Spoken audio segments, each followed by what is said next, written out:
Welcome to another episode of the Doctors and Dollars podcast, where we discuss health insights and wealth secrets. I'm your host, Nate Crannell, joined today by Dr. Michael Hersh. Dr. Hersh is a practicing gastroenterologist, husband, father, and a coach for physicians. He founded Better Physician Life Physician Coaching because he's passionate about helping physicians through coaching after experiencing the extraordinary benefits of coaching in his own life. His coaching has helped those battling with physician burnout, finding financial independence, rediscovering their love of medicine, and how to embrace the discomfort, fear, and failure that comes with their profession. He also co-hosts a podcast with Dr. Arpita Gupta DePalma called Doctors Living Deliberately. Welcome to the show, Dr. Hersh. Thank you. Thank you so much for having me. I'm excited to be here with you today. Awesome. Well, what's going well today? Well, I think today we are making our way through the holidays and just kind of being grateful for all of the things, not necessarily that I have received, but just the things that I already have in my life I think that has been the defining piece of kind of 2023. The thread that has kind of woven its way through my year is just being thankful for the things I already have. And that, I think, really felt very powerful for me during the holidays this year. And so, I think that's what's going well, is really leaning into that. That's great. And I think that's hard for a lot of people, especially kids. I mean, if you're really that instant gratification, what's the next big thing? I'm big on Instagram. I'm always looking around Instagram. And one of the things I've been seeing lately as we get near the end of the year is like that. There's like this meme of somebody holding a kitten and it says what you have, and then there's like another cat running away and it's like it's what you want, and that you can just tell somebody's like looking at that next cat. And I just think that's it. You need to embrace what you have. And so I think you said it beautifully, like to be appreciative, to be thankful, to be loving of what you have versus chasing what you want. Although it's really good to, as a business owner, it's always good to chase what you want, but it's those meaningful things in life, family, health, happiness, all of those things that are truly important. And if you have those, it's tough to have a bad day.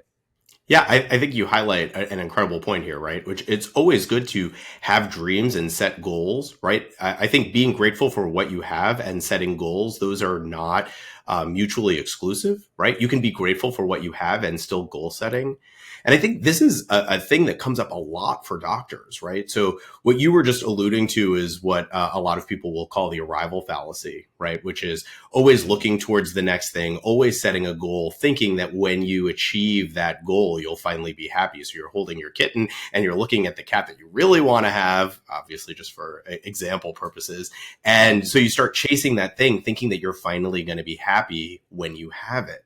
And the point is that you can choose to be happy right now. You can choose to be grateful for the things that you have right now while you're still out there pursuing the other things that you want, knowing that if you get them, you'll be just, you can still be happy there and you can be happy here and happy along the journey trying to get there.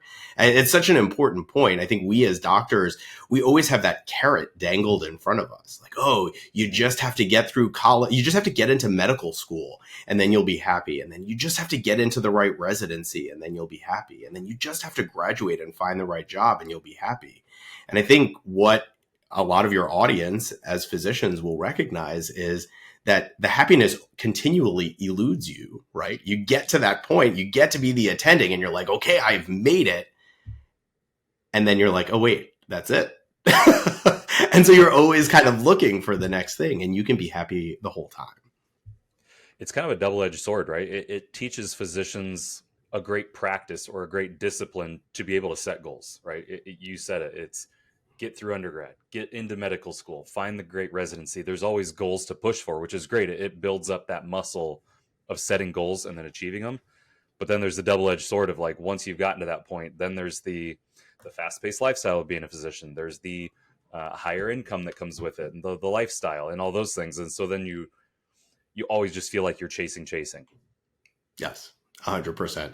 Right. And I think, you were also talking about goal setting. That's something really important that doctors stop doing when we get to the end of our training, right? Each step before we complete our training, we are setting goals. We know that in college, our goal is to get into medical school. And in medical school, we know our goal is to get into residency, and then we get to the end of our training, we get the job that we want, hopefully, and we think that we are done. And I think that the lack of goal setting is one of the major things that perpetuates physician burnout, because we forget that developing goals and setting goals can actually bring so much happiness and fulfillment into our lives as we're working on achieving those goals. And yet we forget, we think we've already achieved it, right? And we Mhm. forget that we can continue to set new goals for ourselves, whatever they might be, whether it is a professional goal or a career goal or a family goal or just learning a new language or whatever is going Mhm. to give you the fulfillment that you're looking for. Absolutely. And we're definitely going to talk about physician burnout today. But as you brought it up, kind of that how to avoid physician burnout and always setting goals, like getting to the attending space and then feeling like you're done. I had Dr. Sina Smith on the show about a month ago, and she is like the epitome of a learner, right? She's like triple board certified and has all these other specialty certifications and all these things. Very impressive. And one thing that she had said was that, like, you always have to be learning. Like, if you don't learn something new for 10 years within your specialty, it's aged out. And I don't know if that's true in gastroenterology as well, but like eventually 10 years from now, whatever you're doing today is going to seem kind of old. And so she's just always learning, always doing new things. I got to imagine that that helps reduce physician burnout or the urge for it if you're just constantly learning, constantly pushing yourself. Would you agree? Yeah, I mean, I think physicians do love to learn, right? And so I think that we have found this fulfillment throughout our lives in pushing ourselves to learn new things, to excel in new areas, in things that we didn't previously know how to do. And yes, I think the field of medicine is changing, but our lives are changing too. Right. So it's not just about, staying up to date in, our medical knowledge, but also in our personal development, which I think is very underemphasized, maybe the best way of saying it, right? It's something that we don't focus on. We just think that the personal stuff is going to follow along as we move along in our career trajectories, right? And we just expect it to all fall into place. And the truth is that all of this stuff takes effort. And we have to encourage ourselves to continue learning in all the different facets of our lives. Absolutely. And I think if you spend more time within your career, which is my first question here, if you spend so much time in your career, you feel like that's what brings you happiness. And so then you're always developing that. And to your point, then the personal side of things, you're like, that'll all work out. Like my wife will take care of it. Kids will be fine. My parents are okay. Like everything just kind of falls where it should on the personal side of things because you're so focused on your career that you forget that personal development, which is definitely something I want to ask you about today. But you had a fast start into your career back in 2009, became an attending physician. You're full time at a multi specialty group, member of several committees, all the things that a eager young physician kind of is expected to do when they come out. What changed though 5 years later in 2014?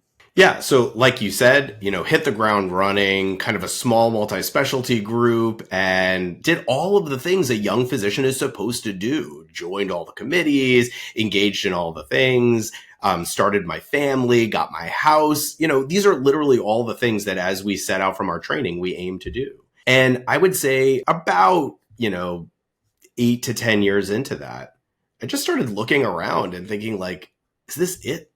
Right? Is Mm-hmm. this what the rest of my life looks like?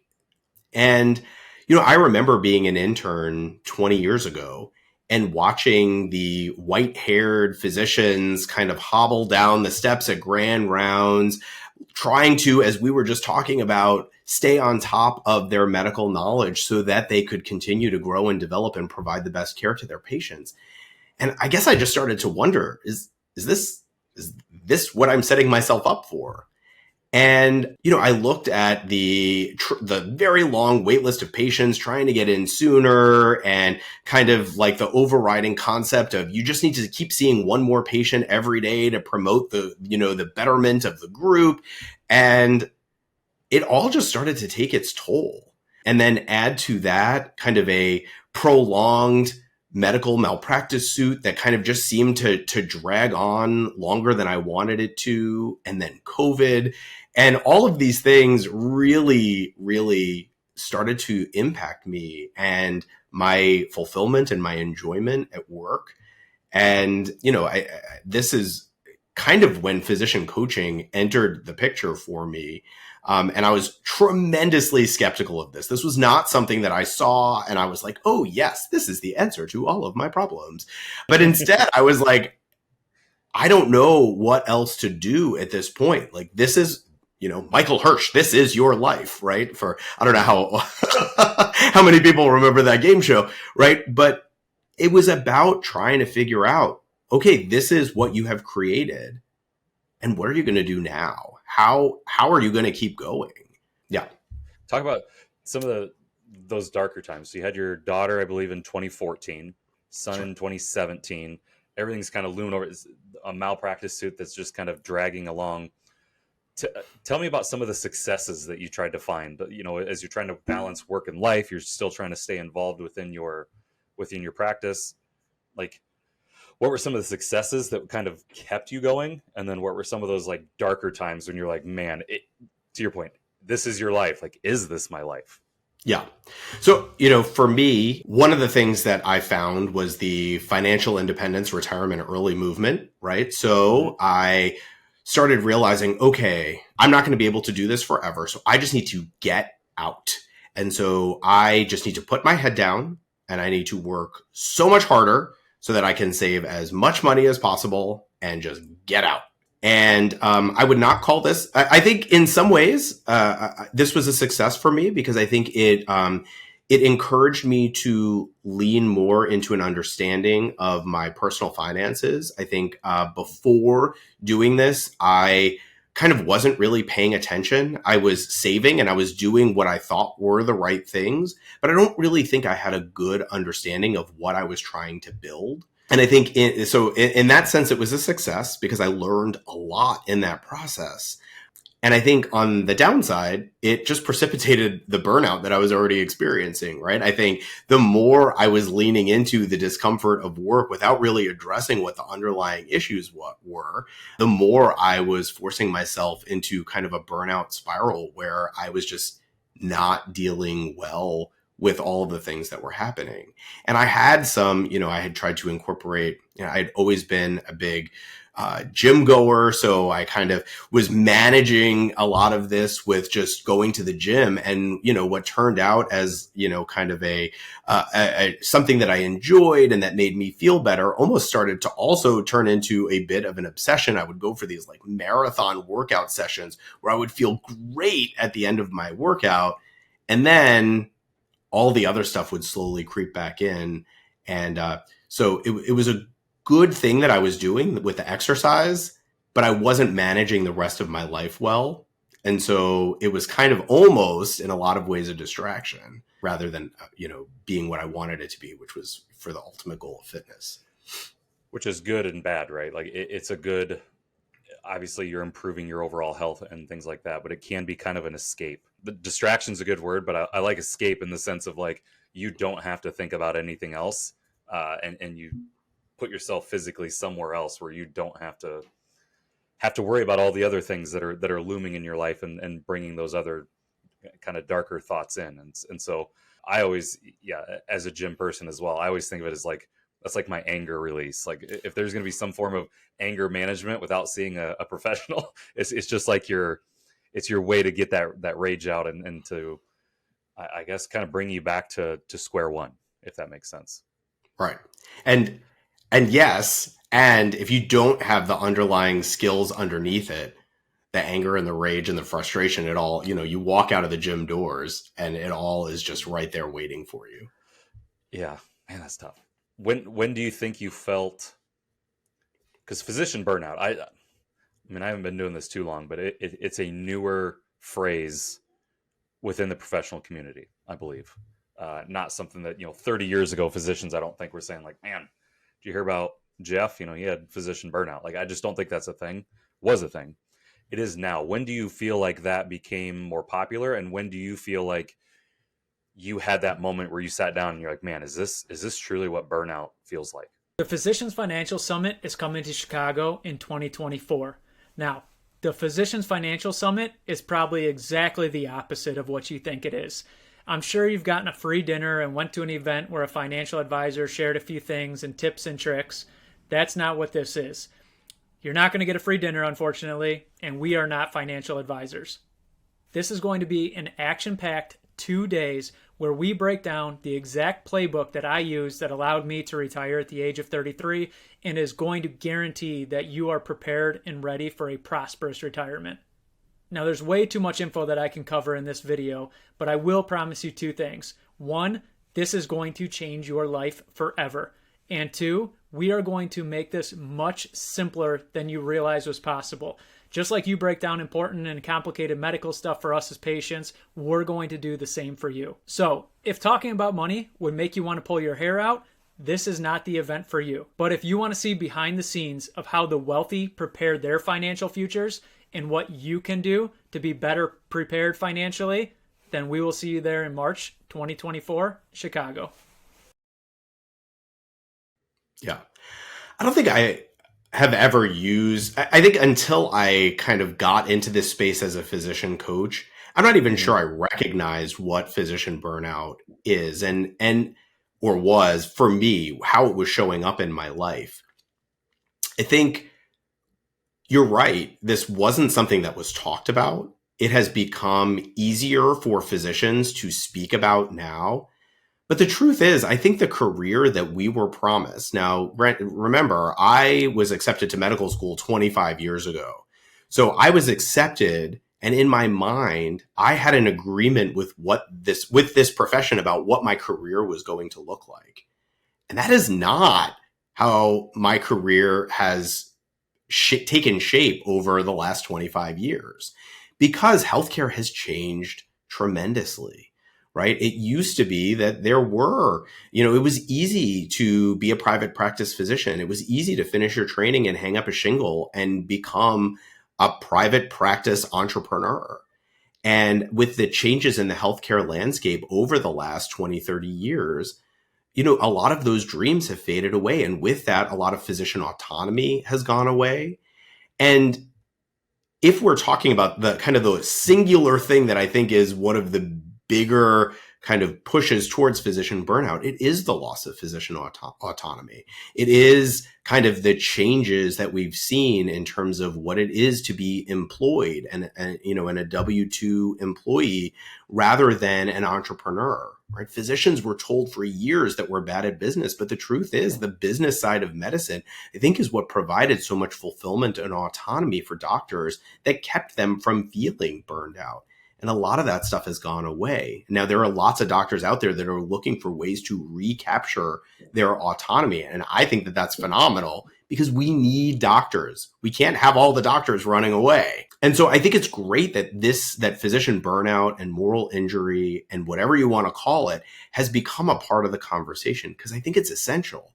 We are going to need doctors. I'm going to need doctors to take care of me and my family as I age.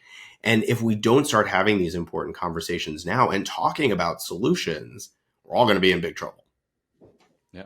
What do you think it is that that's captured the autonomy, taken away that autonomy that was there and is kind of perpetuating more physician burnout than ever before? Is it the big healthcare systems coming in and buying the little guys? Is it venture capital? Is it just part of it? And again, I've never been to medical school, you have, but is it partly medical school where they've kind of taught you, like, here's what it looks like to be a doctor? It's go into a hospital and find your specialty and work for a hospital and be that W-2 employee? Or are they really teaching a lot of that entrepreneurial mindset, within residency, within medical school, to really get that light bulb or that spark going in physicians' brains to say, hey, this is something I can do? Or that's a long way of just saying, like, is it the healthcare system's doing it? Is it medical school that's doing it? What's causing the loss of autonomy, but also physicians not really driving themselves to go into private practice? Yeah. So multifaceted question, right? Multifaceted, yeah. So, I think I fit squarely into the general physician community when I say I never fashioned myself an entrepreneur. In fact, I would have pretty solidly told you that I am a physician, not an entrepreneur, right? And I don't think that the medical community is out there telling us this is what you can be or should be. There's just a lot of stuff that is demonstrated before us. And we think, oh, like this is what is available to me as well.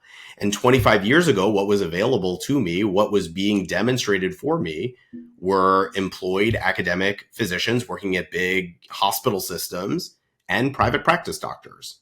And that was pretty much what I saw. And so I knew what my options were at that point in time.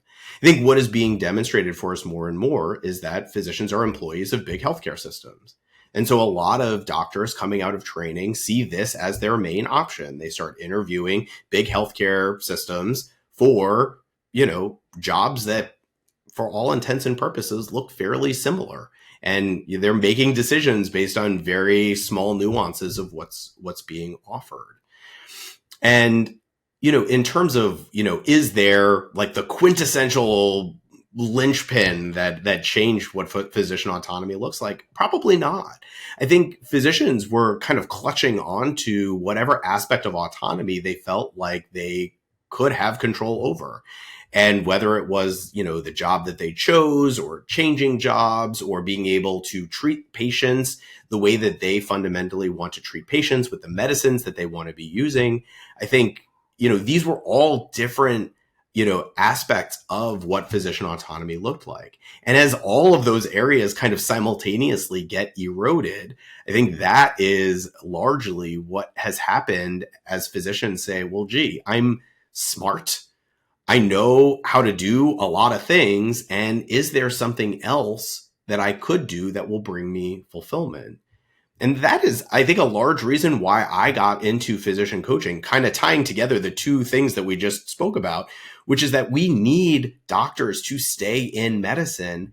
And there are ways to maintain your autonomy. Maybe not in all of the ways, that you previously thought about, but you can maintain autonomy in an employed role as a physician if you choose to. And that is part of the reason why I got into physician coaching. So I am an employed physician and I am a physician coach, and I have found ways to maintain my autonomy in all of those areas in ways that resonate for me. And so I want to show other doctors that that's possible. That's awesome. And you didn't have that before, right? You didn't have those spirits, I guess, before the entrepreneurial spirit, the idea of like, I can do all these other things that will make me happy outside of being an attending physician. So you found coaching. No, yeah, exactly. Call. You found it on a conference call while you're driving home from the office, which is wild. I love that story. Tell me about that call, and then tell me about your reluctance to dive in head first into having a coach. Because it wasn't like you heard that call and you're like, I'm getting in there. There was some reluctance. Tell me about it. 100%, right? So as I mentioned, I was just trying to escape medicine, right? Like that was my goal. That was my grand plan, was just get out. And I saw people talking about physician coaching. I was a little bit curious. There was kind of an open physician coaching call. I stayed at work just up until the call was going to start so that I could just listen to it on my drive home. On the call, I listened to a lot of other doctors that sounded very much like me. And I got home, I pulled into my garage, and I was like, this is not for me. A lot of these doctors just sound stuck, and I'm stuck, and I'm not really sure I see a way out after being on this call. And it sounds like maybe there could be something offered here, but I'm not sure this is for me. And so I exited the call probably about 15 minutes before the call ended. And I went into my house and I was eating dinner with my wife. And I just told her, like, this is what I did on my drive home. And it sounded okay, but I'm not really sure this is an answer. And my wife just very directly looked at me and she was like, you need to do this. Mm-hmm. And I was like, we are saving money right now. I'm trying to retire. I don't want to spend my money on anything that that is not essential for us to be spending money on. And she just looked at me squarely and she was like, I really think you need to do this. And I think you need to reconsider. You had the that syndrome. Have you ever heard of that? No, tell me. PHAT. That syndrome is like, well, I'm not that stuck. I'm not that stuck like those guys on the call. I'm not, that unhappy with what's going on, as these people that I'm listening to on the call. It's that syndrome that you had. And I think your wife just, as someone on the outside, be like, no, you are that stuck. You are that unhappy with what you're doing right now. You need to go get that coaching. Right. I was like, no, I have a plan. I know exactly what I'm doing here. And she was like, no, I think No. maybe there's another way. And so I credit her, I think I credit her with just kind of cracking the door open, because the following day, the coach running that program reached out to me. Hey, I saw you were on that call last night. Just wanted to see if you had any questions. And even at that point, I was still politely declining. Thank you so much. I really appreciate that you ran this call. I don't think this is for me. At which point in time, he offered to hop on a one-to-one call with me. And on that one-to-one coaching call, directly coached about some of the things that were most impacting me at the time. And it was so helpful, right? I realized where I was giving my power away. I realized what felt out of control for me. I realized where I thought I had given up my autonomy, I actually still had some control. And at the end of the call, I was like, thank you so much. And he's like, so you're going to do it? And I was like, no. And then I was asked the pivotal question that kind of changed everything for me, which was, if you don't do this, what will change? And in my answer to that question, I saw hope and I saw possibility. And I realized he was right. I needed to do something differently to feel differently. And I leaned into the discomfort of signing up for that program. And there were so many things that happened over the next 4 months that just changed my perspective. And when I got to the end of that program, I just was hungry for more. I just wanted more. And I looked around and I saw that so many of the physician coaches in that program were female physician coaches who really mostly wanted to coach other female physicians. And I just realized there needed to be more male physicians out there talking about all of the stuff that you and I are talking about today. Mm-hmm. And that's when I signed up to be a coach myself. Yeah. So a 2-part question here. I keep piling on the multifaceted questions for you. But first one is, why do you think it is that there's female coaches coaching female physicians and not enough males? And 2, do you think it's because female physicians have a better time getting over that syndrome, right? That they have that self-reflection and the understanding that if I don't do this, nothing's going to change. I mean, what's the worst that happens? You do take that leap, you do the coaching. What's the worst that could happen? You spend 4 months improving yourself a little bit, or best case scenario, you absolutely change your life and your family's life and it becomes something incredible. So why do you think of the female versus male physician introspective, and what do you think the psychology behind that is? Yeah. Big questions. So I would say, firstly, I think the experience for female physicians is very different than what it is to be a male physician going through training. I think, female physicians feel this need to consistently prove themselves over and over. And whereas I think a lot of male physicians just come in and they just are, and they expect other people to, accept them and their skills. I think a lot of female physicians feel the need to prove themselves because they are actually asked to prove themselves over and over and over again. And that is something that only another female physician could really understand. It's something I've come to understand as I've surrounded myself in the physician coach community, which again is largely female physicians. I think being able to create a community around that has become very important and very empowering for female physicians. I think there's a comfort level in being around people who just understand you. So that's one aspect of it. I think the other aspect is, I think women just in general have an easier time asking for help, admitting that there is some aspect of their life or career that they are unhappy with and that they would like to see changes in. And so I think for a lot of those reasons, female physicians have emerged as a community to support one another. And there are some really large, empowering female physician groups on social media. And, there are meetings that celebrate empowering female physicians. And we just don't have that as male physicians. And Mm-hmm. so I think that is part of the reason why I have tried to create a space that helps male physicians address some of the issues. That's the other thing. I think there are issues that are a little bit separate for male physicians and female physicians, right? And you outlined them, some of them when you were doing my bio, right? I think many male physicians and men in general see themselves as a provider. And so we see ourselves, it's so important for us to lean into our careers because we are trying to provide for our families.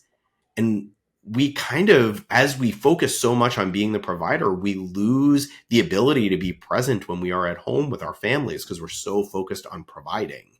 And so that is one of the things that I have really taken away from physician coaching is finding ways to be more present at home. Now, I'm not perfect at it. Just ask my wife. It is an area that I am continually trying to improve. And until I found physician coaching, I didn't even realize that this was something that was missing in my life.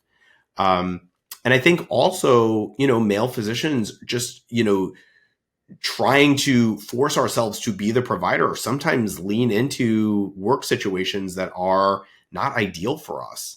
And we can figure out ways to sculpt a career that is shaped exactly like we want it to look if we realize we have the power to do that. I'm not sure that answered both of your questions. Hopefully. No, it did.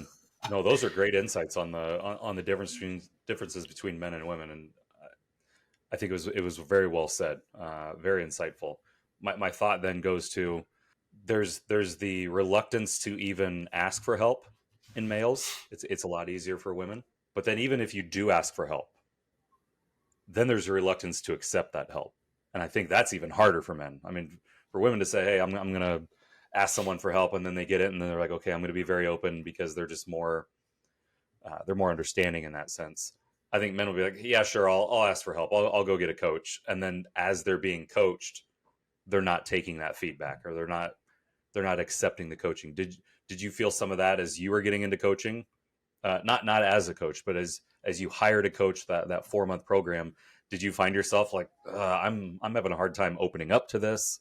And then do you probably feel the same way now as a coach, as you get a new client? It's probably like, man, I got to break down some walls here. Well, so that's actually the interesting thing about coaching is that think about sports coaching, right? You are trying to provide perspective to somebody who's already trying to do something, right? My job as a coach and my coach's job when they were coaching me was not to force me to do something that I didn't want to do. It was just to show me the path to the things that I knew I already wanted. And I think that is what makes coaching so powerful. And, I think having coaching, I start with coaching about work, right? Because for so many male physicians, this is a huge thing. And coaching about work can feel a little bit easier. But I will tell you that always, and this was my story as well, I remember coming to my first coaching call to talk about a work issue, something that was so heavy for me. And inevitably that turned into an issue that was very personal for me, right? So I'll just kind of, without going into the details, just because I don't want to take a ton of time, this is a story that I've shared before, which is, I brought to a group coaching call an issue that I was having at one of the places that I worked. And it was an issue about culture and autonomy and control and how and interactions and the whole thing. And at the end of the call, at the end of the coaching session, I felt so much better. And I realized that I had the power to change things about how I was showing up in that situation. And that actually completely transformed my experience in this particular work situation. But I will tell you that the other thing that came up for me in that call was I hung up that call. I got off that call. And I was overcome with the biggest vulnerability hangover I've ever had in my entire life. Because even though we had just been talking about work, I realized that there were so many people on that call who had just listened to my story, who might be judging me, who might be criticizing me, who might be thinking about all of these things about me. And I had no control over that. And it brought up all of these vulnerability issues that I knew I had, but never wanted to face. And that had nothing to do with the coaching call. And I was able to bring those vulnerability issues to my very next coaching call. to start working on that. So nobody forced me to do that. In some ways, I kind of determined my own trajectory through coaching. And I think that is the power of coaching, is that nobody forced me to do it. And that's how I run my coaching practice as well. We talk about the things that you want to talk about, and we look for ways to get you what you want in life. We never force you to go anywhere that you don't want to go. That is awesome. You're guiding someone to find their own introspection is really what I'm hearing, because you went into that call thinking, man, I have this issue at work and there's all these different things. You were probably expecting a coach to be like, well, go fix this at work and then you will feel better. But it's what I heard you say is you had this call and they said, here's things that you need to work on or change within yourself, and that will improve the situation at work. It was more self-improvement, not work improvement, which is really powerful. And is that something that you do as a coach now? Do you kind of take that same path of, hey, I'm not here to tell you what to do, but here's some guiding principles around self-compassion and introspection and how to understand all the different feelings that you have going on, which is going to help the outside sources kind of not weigh down on you so heavy. Yes. And so many times we come into a situation focused on other. We're looking to everybody else and saying, this is this way because of them, right? And instead recognizing that we are showing up in those situations as well. And the other people in those situations are responding to how we are showing up. And so in coaching, we can take a moment to say, okay, I can't control them. I can't control how they're showing up in this situation, but I can control me. And then through those coaching sessions, we can also figure out like, well, what do I want to be? How do I want to be showing up in these situations, right? If they are always going to show up the way that they show up, how do I want to show up, right? And there's no judgment there. I can decide I want to show up angry in all of these situations. And then we can coach around, well, how do we deal with these situations if you know you're always going to be angry in them? But if you choose that you don't want to be angry in those situations, how do we get there?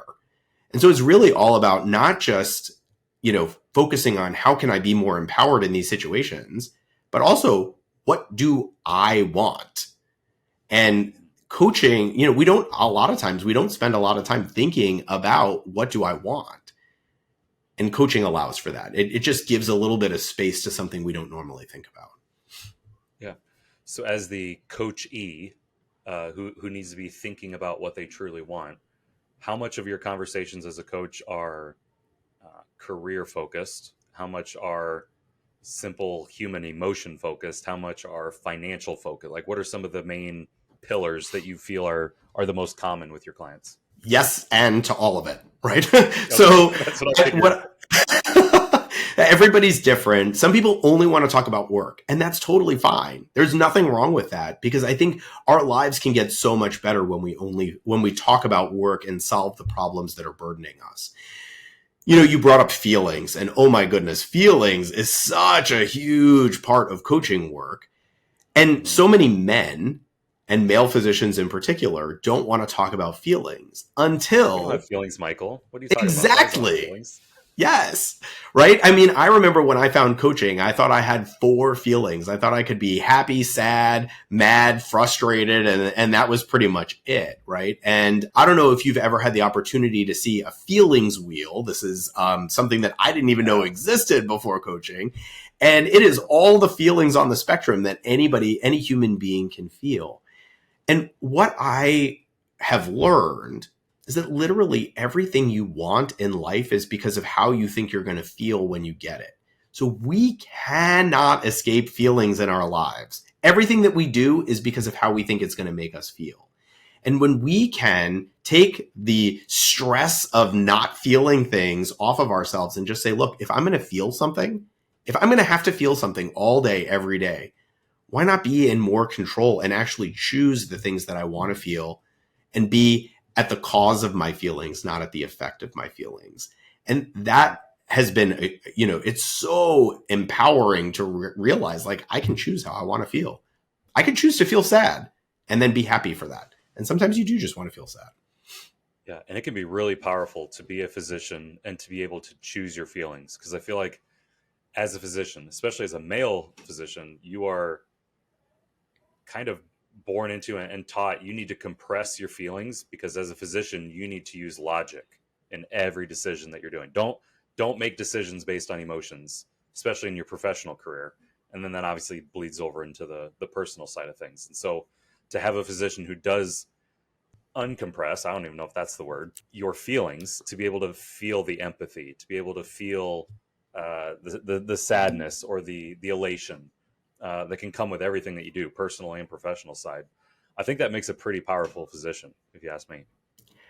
Incredibly powerful. And I will say something else that I didn't really realize before my physician coaching journey is the trauma that pretty much all physicians have endured throughout our medical training and through our careers that we are never taught to process, right? So something terrible happens in room one. We are dealing with a very sick patient, maybe a patient who has died, and we're dealing with the emotions that are in that room. And then after managing the stress of that, we have to put our smiles back on and walk into room two and address whatever is waiting for us behind that door. Mm-hmm. And that's okay. That is actually part of our job.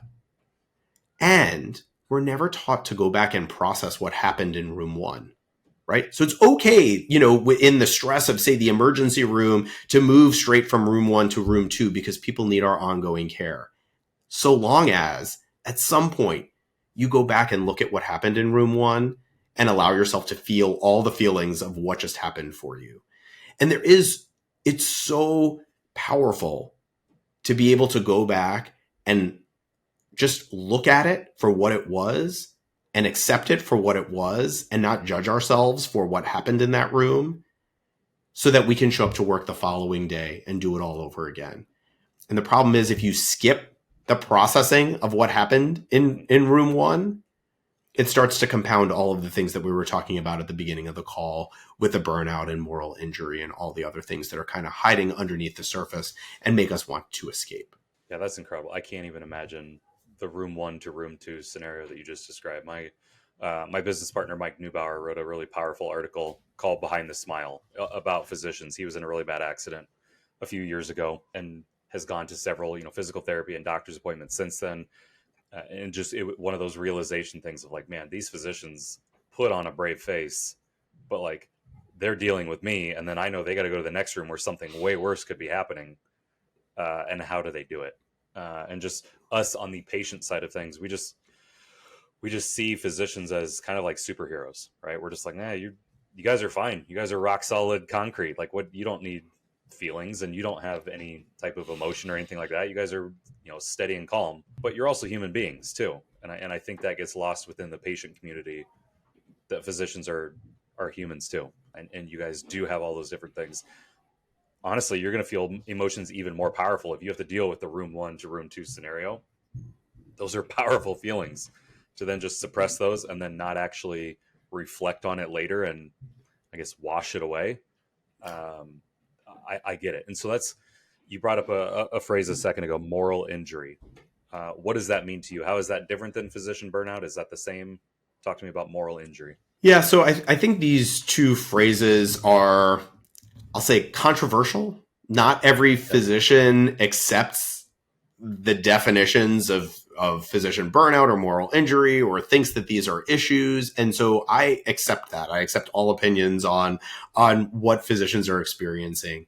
I think the difference with moral injury is feeling like you are showing up to work for something that you don't genuinely and fully believe in, right? So you are showing up and providing care in a system that maybe doesn't mesh well with how you think care should be provided. And whether that is, the healthcare system that you work for, or the insurance industry that we all work under, and all of those things, if we feel like we are not able to provide care in the way that we feel like we should be providing care, that at its very core is moral injury. Great definition. And I think we've all felt that. I know as you were just giving that definition, I was like, okay, I've definitely felt that before in a completely different career, different profession, just makes me feel like that translates just about anywhere. I feel like a plumber could have that, a school teacher, anybody could have those, I guess, thoughts or feelings of moral injury. So yeah, that was a really good definition. One thing that I think people do accept, and something that's really important to you, is finances, financial independence. I saw on your website, definitely something that's super important to you. What does that phrase financial independence mean to you, and what strategies have you used in your own journey towards it? And then how do you help coach physicians with financial independence, or even any coaching around finance? Sure. So, I think that this has definitely evolved for me over the last couple of years. I think financial independence for me at one point in time was just saving enough money that could then kind of generate some ongoing income that I could live off of. I think now financial independence for me is, it means finding ways of generating income that are not solely reliant on my identity as a physician, right? I know that I can generate income as a doctor, right? And that will likely always be available to me. It might not always be available to me in the ways that I want it to be, but I know that I can almost certainly always find work as a doctor, right? And what are the other ways that I can use my paycheck and my skills to generate ongoing income and stability for my family over time? So I think that has actually been the shift, right? Before it was just like squirreling away money as quickly as possible into the stock market and just hoping that someday, pays off in the way that I want it to. And now I think I've realized that it can be so much bigger than that. And how I help physicians kind of in this arena is figuring out what feels comfortable to you. So many physicians are like really leaning into real estate as another way of generating income. And some physicians are not comfortable with that at all. So it's about, first of all, figuring out why you are comfortable or aren't comfortable with it. And then exploring, is that how you want to be, right? Is the physician that isn't comfortable with real estate, they're just afraid and they just need to understand it better? Or maybe they just never want to be a part of it. And that's all of those options are totally fine. But just exploring the opinions you have, why you have them, and if it is genuine to you. And if that's what you want, then that's how we coach around it. Absolutely.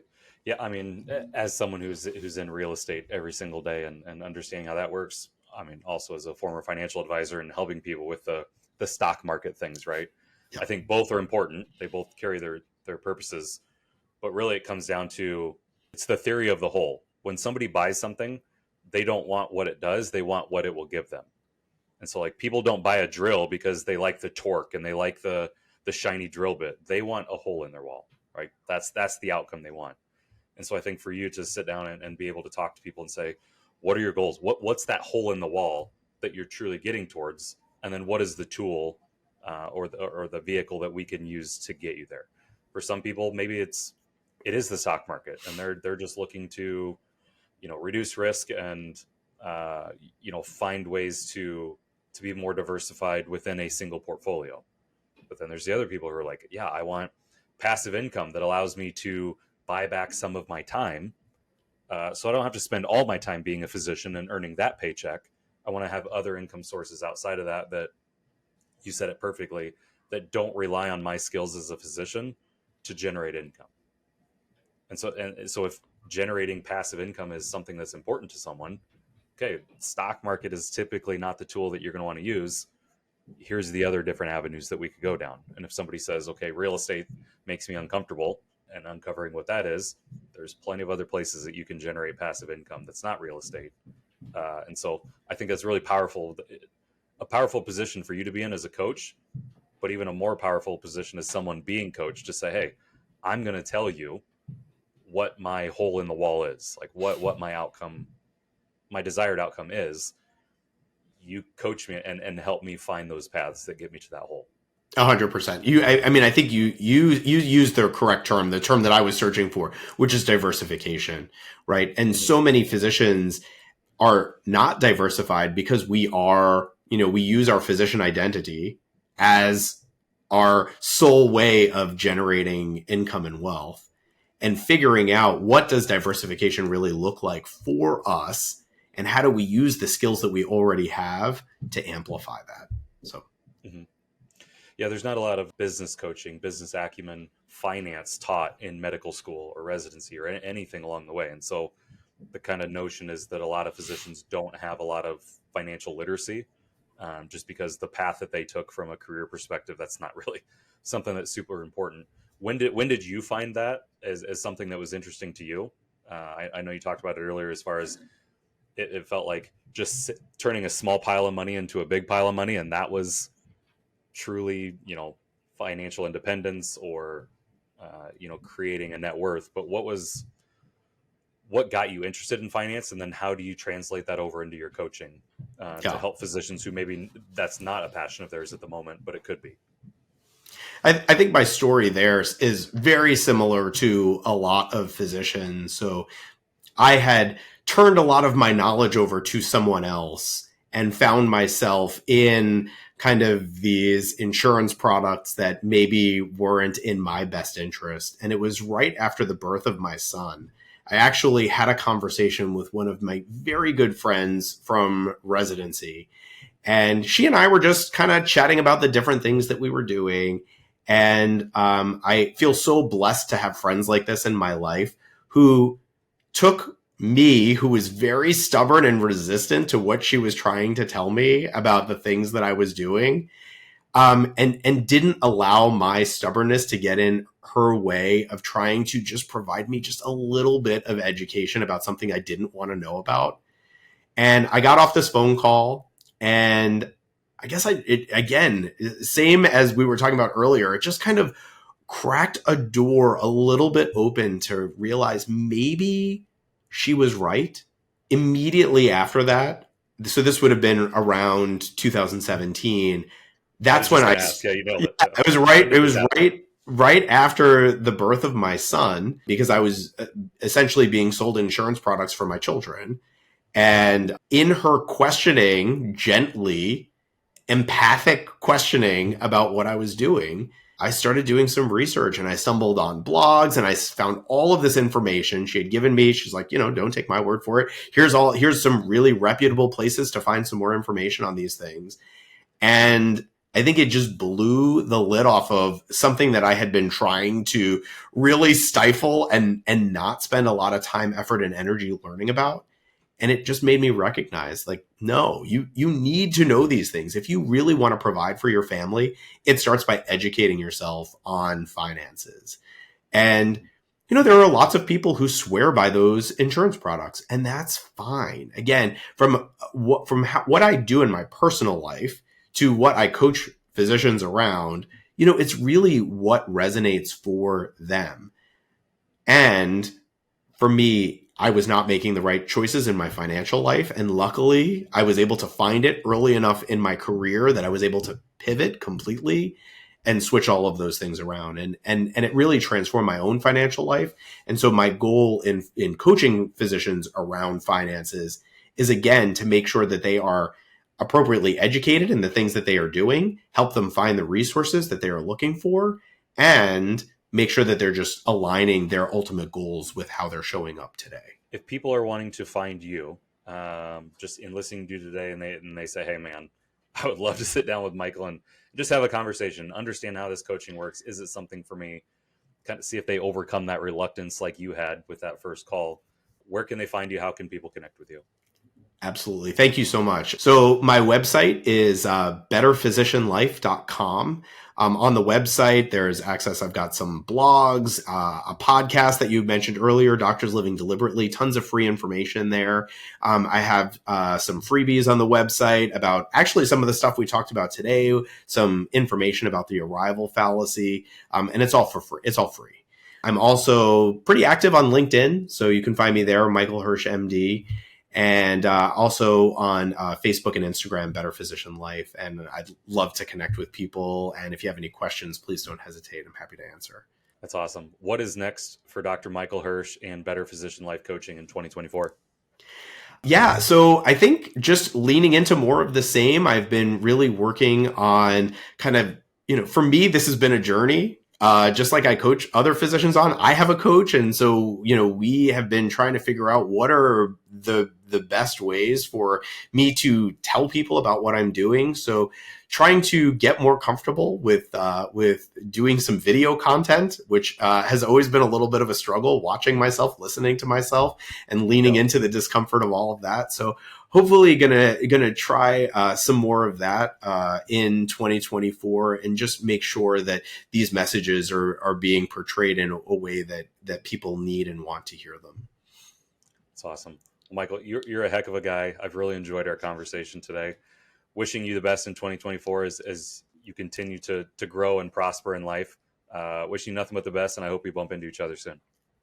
I thank you so much for this opportunity. It's been fantastic chatting with you, and wishing you all the best in 2024 as well. Can't wait to see all of your success. Thank you.